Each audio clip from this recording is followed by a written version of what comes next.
Quer desenvolver os talentos da sua equipe e potencializar os resultados da sua empresa? Conte com a expertise do atendimento corporativo do Senac São Paulo, que já capacitou mais de 1 milhão de pessoas e profissionais de instituições públicas, privadas e terceiro setor. Construa uma equipe altamente motivada e capacitada e destaque-se no mercado. Entre em contato, acesse sp.senac.br/corporativo e saiba mais. Quer saber? Senac. Today on CityCast Madison. It's the Friday News Roundup, and this week I'm joined by CityCast Madison's Haley Sperling and Rob Thomas. On deck, election news. Next Tuesday, former President Barack Obama and Democratic vice presidential nominee Tim Walz will come to Madison. Plus, in-person absentee voting starts next week. We've got some updates for you on our election coverage so far and what's to come. Possible cuts to the city's independent police monitor, and a see you next year to the UW Terrace Sunburst chairs. It's Friday, October 18th. I'm Bianca Martin, and here's what Madison's talking about.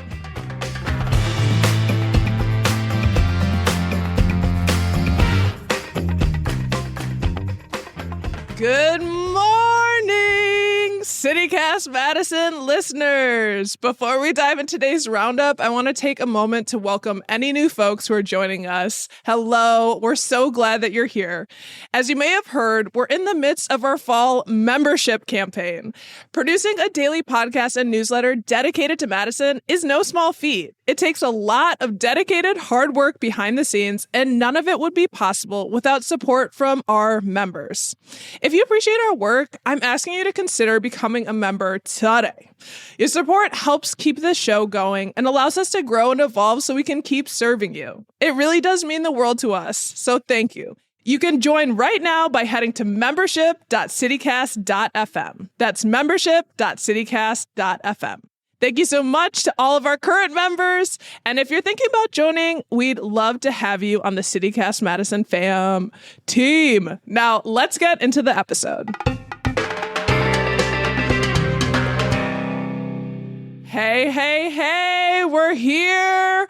I'm here with CityCast Madison's executive producer, Haley Sperling. How are you? I'm so good, feeling very executive today.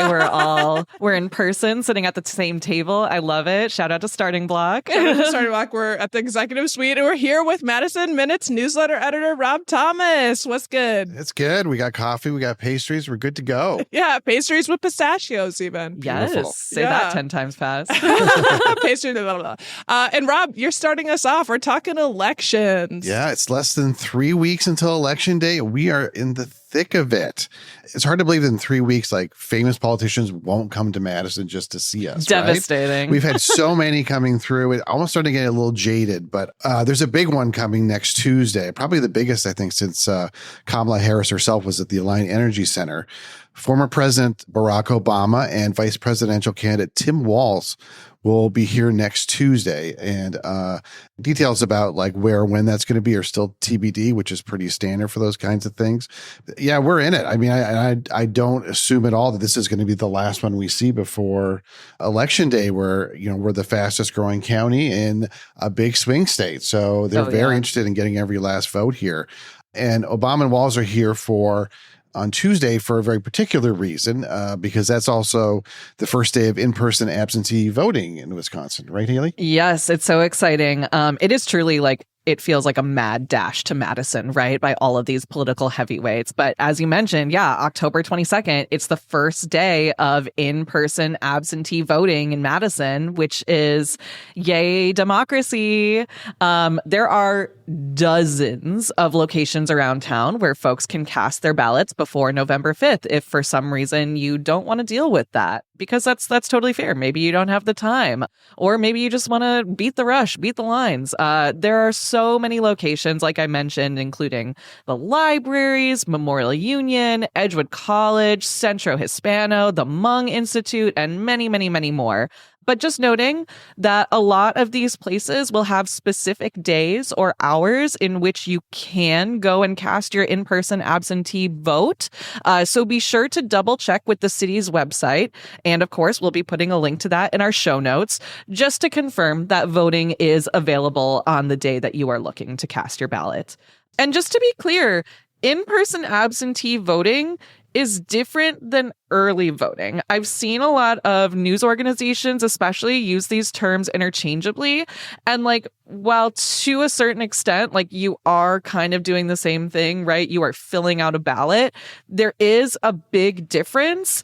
And what it comes down to is basically like when your vote gets counted. So some places, again, in Madison, when you go to cast an in-person absentee ballot, the process is pretty much like this. You go to any one of these, like I said, dozens of locations, you fill out a ballot, you put it in a sealed envelope, and then you give that to the election official there, who will then store it safely and securely until election day, when it is then sent to your specific polling place, and then poll workers will open up the ballot and count it on election day. And so that's why it's in-person absentee rather than early voting, because early voting means you're casting your ballot and it is being counted that day. That's not what is happening in Madison. So again, it's all still a very safe and secure process, but it is slightly different. And I know people have been kind of concerned about election security, but Dane County's been handling that in kind of a fun way. Rob, you were just talking about this. Yeah, they found a transparent and fun way to sort of debunk and explain a lot of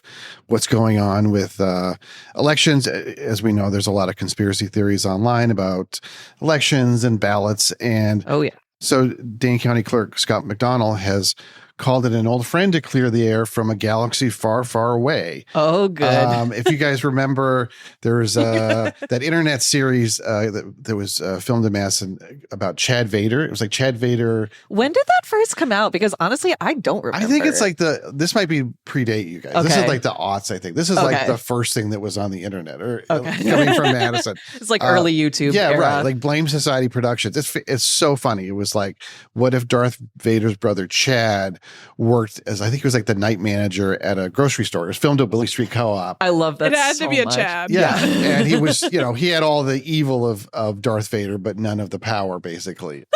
It's such a great show. Anyway. I'm helpless. Yeah, right. So Matt Sloan, who would do the voice of Chad Vader and does a perfect Darth Vader, every once in a while he's shot these videos with McDonald sort of explaining things about the election process, like if there's a new ballot machine, how that works.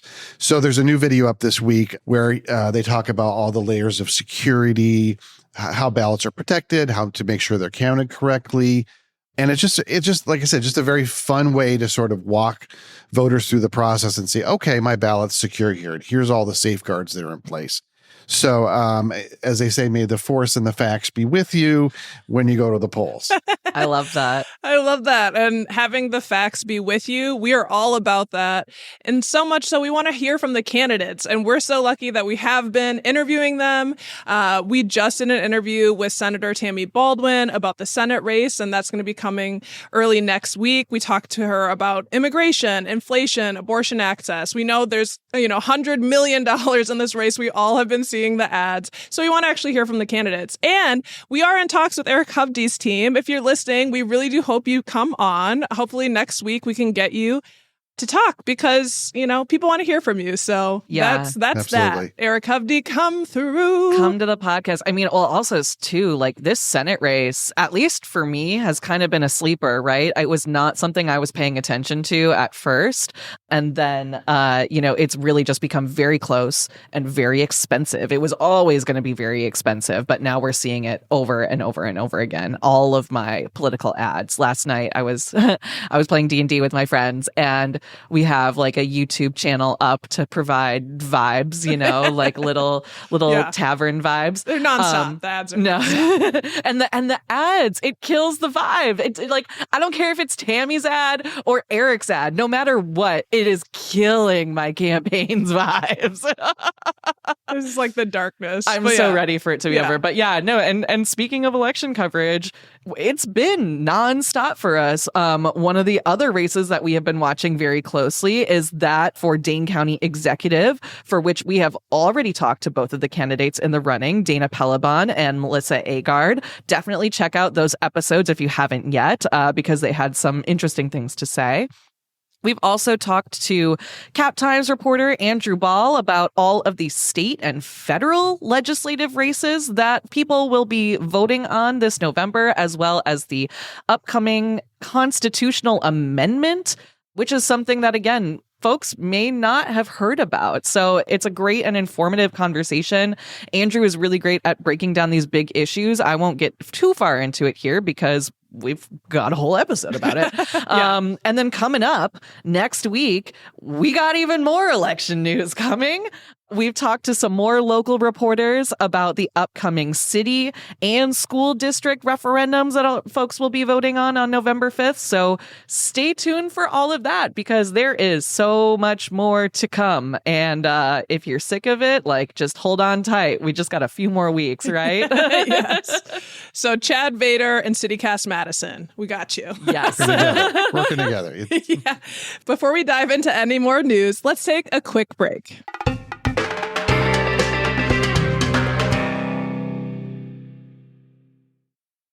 Oi, desculpa interromper seu podcast, mas você ainda perde vendas por deixar seus clientes esperando? Com a Nuvem Shop, você vende 24 horas por dia na sua loja online, integrada ao Instagram, TikTok e Google Shopping. Grandes empreendedores como Joel J, Camila Farani e mais de 130 mil lojas estão com a gente. Corra e acesse nosso site, Nuvem Shop. A paixão por empreender nos une. All right. Hey there, y'all. It's Friday. A happy Friday. I'm Bianca Martin with CityCast Madison, and I'm here with the team with executive producer Haley Sperling and Madison Minute's newsletter editor Rob Thomas. Hey, team. Hello. How's it going? It's going good, man. I mean, and for y'all listening, if you've been listening to our show this week, you know that we are in our membership program campaign. And you've likely heard a few things about that. We are here to ask you to become a member. And we're just so heartened by the show of support from so many of you who have chosen to join us. Yeah, it has been just so heartwarming and wonderful to see how many people have stepped up to help us produce this show, and the all of the daily work that goes into what matters to y'all. One of my favorite parts of this whole membership campaign is seeing the notes come in from our new members. We actually have a Slack notification system set up that when new people sign up, it sends us all a little ding. And when people sign up with a note of why they supported us, that also comes through too. And it's so fun. Yeah, the messages have been so kind. And I thought that today, instead of listing off all the reasons we think you should become a member, instead, we want to actually hear from our listeners and our readers. I just want to throw out a couple things about what we've heard from listeners and the value they get from CityCast Madison. Here's one. Fun and informative. I like having a short local news stories option in CityCast Madison that I can listen to before or after I listen to a national news podcast. It could easily be a dry public affairs thing like you used to see on TV, but thankfully it keeps you engaged. The topics are wide-ranging and the 20 to 30 minutes tends to go by all too quickly. And I wanted to do a beautiful throwback from Dick from our last membership campaign, who said, truthfully, I've been on board from the very start and have spread the news of the podcast via word of mouth and social media to family and friends. The events of the past 8 years have opened my eyes to the importance of civics and our duty to care about our city and our neighbors in a more intentional way. Through human interest stories, local news updates, and investigative deep dives, I see this podcast as a means to connect our citizens more closely with the pulse of Madison. I love both of those so much. And I know, Rob, you too highlighted some of our Madison Minutes readers' comments in a recent email, right? Yeah, it's such a shot in the arm just to hear those Slack dings. It's sort of like if you've ever watched It's a Wonderful Life, they say when the bell rings, an angel gets its wings. Yeah. So it's that same kind of thing. So we have some angels who have told us why they chose to support CityCast Madison and Madison Minutes through their memberships. Kathy K said, I read the newsletter every day, and I feel that it was time to support the effort so that I can continue to benefit, which is super nice. Deborah R. said, reading it all the time without a subscription. I give to WRT and PBS Wisconsin. Plus, I am from a newspaper journalism family. We love that. We love that. Yeah. Fellow journalists in the house. Absolutely. Yeah. And then Gabriel L. said, I've really gotten a lot out of the things to do in Madison section of the newsletter. I've attended several things I wouldn't otherwise have known about and felt that alone was deserving of a subscription. I also appreciate the local news and great info about the BRT, and we love the BRT here. Yes. Oh my God, we've done so much BRT work. Yes. BRT Hive Assemble. So so it's just great to read all that stuff and a real shot in the arm to know that what we're doing and resonating with people. Yeah, it's truly just so amazing to hear that our work is really landing with listeners and with readers, and that folks are benefiting from the show and from the newsletter, because that's why we do it, right? You know, we're not just doing it for ourselves or anything. It is for the community, truly. Yes, and we love our members. And if any of that resonated with you that you just heard and you haven't yet become a member, might you join us? It's not too late. Our fall member campaign goes through Monday, and we'd love to see 15 new members join to help us finish the week strong. Are you in? Remember, anyone who signs up gets access to our podcast ad-free. Just visit membership.citycast.fm to become a member today. That's membership.citycast.fm.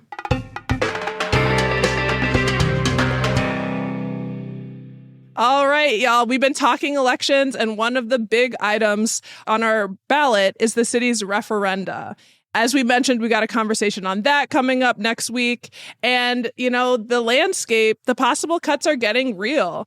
I saw a story in the Cap Times from Nicholas Garton about the city's Office of the Independent Police Monitor as a place that might be facing cuts. It caught my attention. We'll be sure to put that link in our show notes for you.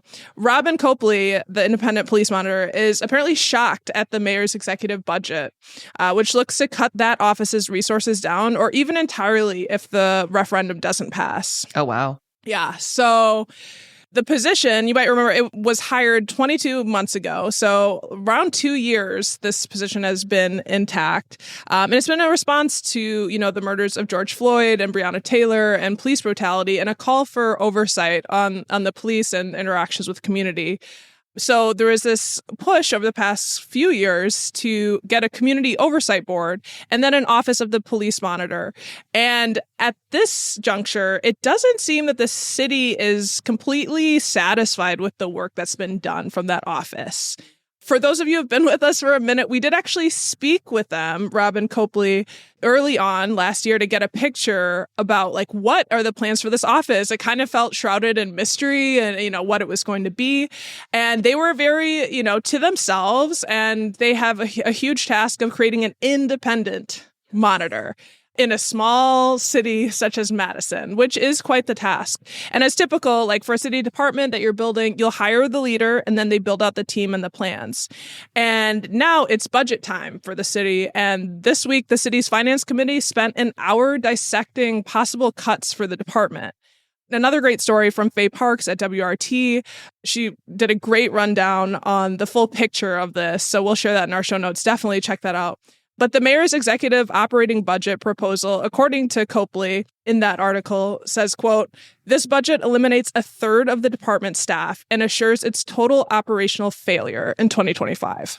That's a big statement. Yes. Operational failure. I mean, that sounds bad, no matter how you spin it. I think that all of this is just really going to show that, like, these budget cuts are very real, right? Right. And, you know, of course, we had that fantastic conversation with Alder Sabrina Madison about the Imagination Center at Rhinedale Park. And so, like, really, when you're talking about libraries, there's talking about cuts across the board. And I think what's really standing out here is that if the referendum fails, the department will more or less be gutted. So why is this happening? It seems like there are a lot of issues. It sounds like the oversight board has repeatedly failed to make quorum. So not enough people are showing up, getting people, you know, to be on the board. There's questions around how long it's also taken to hire staff. Again, according to this WRT piece, members of the public in Madison have submitted 4 police complaints so far for the office to process. But there's not a procedure for processing those complaints. It still hasn't been adopted. Aye. So, you know, I remember talking to them about their vision, and they had a very clear idea that this was going to be fiercely planned out, like really being super considerate, because this is almost a one-of-its-kind office and opportunity, and needing to be fiercely independent. And I think that's been a real challenge for them, and that's something I see them citing. And Copley has said that she's not from Madison. We knew that when they were hired. And admittedly, there was a learning curve for them. And now it's kind of like time is of the essence for her in that city department. And members of the finance committee have until next Wednesday to submit any amendments to this executive operating budget that will more or less, what they said, keep it from being fully operationalized or completely cutting it. And that will then go for a vote the following Monday. There's a lot going on with this story, right? Like, there's a lot to peel back here. I can understand the learning curve of Copley not being from Madison and like needing to take time to learn and understand who are the major players, what are the institutions that they need to deal with, like what are the problems, and how do we put systems into place to address these problems. And equitably, 100%. For the long term. But it's been 2 years at this point. I mean, I feel like it takes you maybe a year to get settled in a new position, even if you're in a new place. Like, I'm not trying to throw shade on this, but also 22 months is a decent amount of time to prove this concept. Though I will say, you mentioning that the oversight board, like the committee hasn't been able to make quorum, like that's just so disappointing, right? Because like those are people who allegedly want to be part of the conversation, but if there's no quorum, like that just means that they're just straight up not showing up, and that's frustrating. Well, something's not going right, obviously. Yeah. I think it is tough to build something where there was nothing, and so that's so people true. shouldn't underestimate, like, especially when you are building something new that, as you say, would be fiercely independent within the structure. That's going to take time and find stakeholders who will support you. So it's hard to say, but it given the importance of the issue, what's the alternative? And it sounds like there was like a medical leave, life is lifing, and unfortunately time is money, and the city's going to make some decisions one way or another. And it sounds like the Monitor is pretty shocked and dismayed, like saying, hey, you've already invested almost 2 years of money into this. And for us, I was just curious, we're no longer interested in being the city with a robust oversight system? The problem is it's not built yet, and the city's really questioning that and its utilities. So we'll find out, how that goes next week. There's no good answers with this one, right? Especially when it comes down to all of these budget questions, because everyone is fighting for their own priorities. And all of these priorities are so important. The mayor is talking about, like in this Cap Times article, taking money away from the police oversight office and giving it to the Imagination Center. It's like these are two very worthy causes, right? Like, how do you make that work? I really don't know. And it's so hard, and everyone is dealing with so much. There's no good answers. I feel like that's my key takeaway with this budget thing, is that like we're not going to know until voters sound off on this, and then from there it's going to be a really hard path forward depending on which way we go. But no matter what, it's going to be a rough way forward. But it's a journey. It's a journey.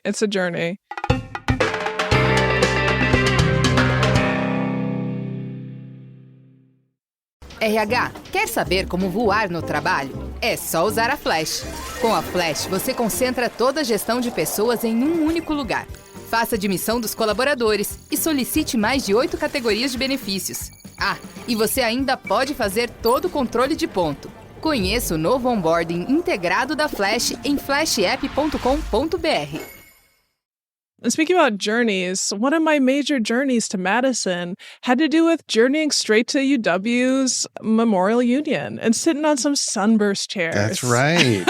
That's summer. If you haven't done that, have you really done summer in Madison? If you haven't sat out on the terrace? Absolutely not. No, absolutely not. No, and it's been nice out. It's been nicer than usual, but fall is here, and with that comes the hard news that the Terrace chairs are going away, going into hibernation, but you still got a little time. The university said October 28th, so they're waiting until after homecoming next week. Okay. They're going to put away, I think it's like 2,000 chairs, 431 tables, So you've got a little over a week, and the weather's supposed to be nice this weekend to get out there.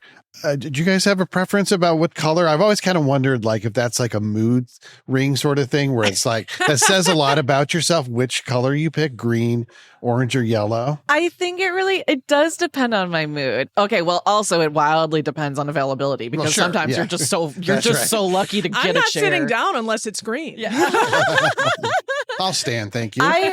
I love a green. I love a yellow. I love them all. What are you gonna do? I don't know. I like them all. They're actually like my favorite colors. They go with the sunset and the trees. You know, they're nature colors. I go orange because that's sunset. Team orange. Yeah. I think I go yellow. I like yellow. I was going to say, I do tend to lean green. So we got one of each on the team. We should go out and get a picture while we still can.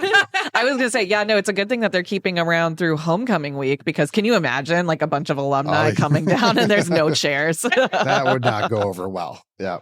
All right, we're going to go sit down, freeze our buns one last time before they take them out. Y'all, thanks for rounding up the news with me this week. Haley Sperling, thanks so much. Thanks, Bianca. And Rob Thomas, see you later. It's super fun.